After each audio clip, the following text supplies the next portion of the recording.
Mexe, Ana. Mexe, Ana. Perigo nela, Eduardo. Perigo nela.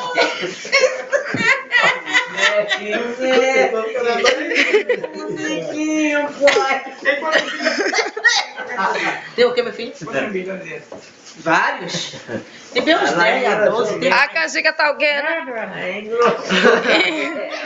Manda um salve, Bota Ana. nela que vai correr perigo agora. Bota nela, nela.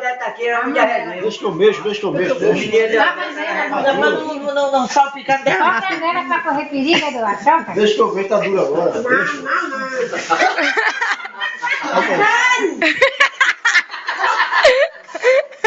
Eita, pulou.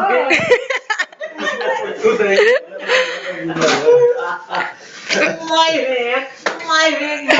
Souberam mexer. Quem queria mexer, bem mexido, arredondando assim. Deixando o negócio Vai lá.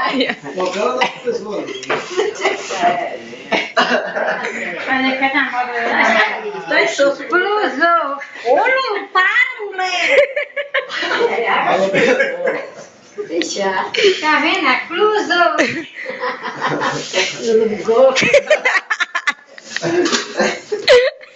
Parece uma menininha ali agora. Ai, menino. Porque eles souberam mexer. Tá dando perigo. Grita feliz.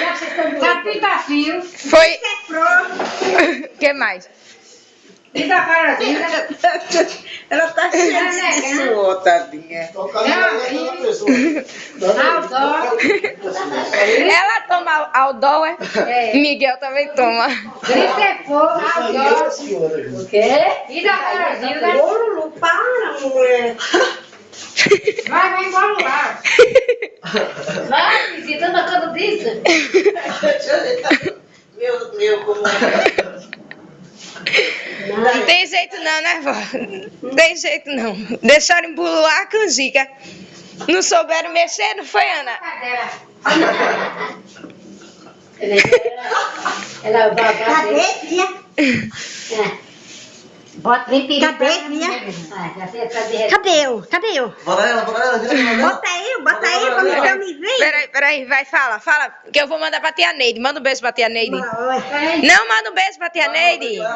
Que eu vou mandar pra tia Neide. Vai, mulher, aqui, ó, diz assim, beijo, Neide. Beijo, Deide. Ei! Aí.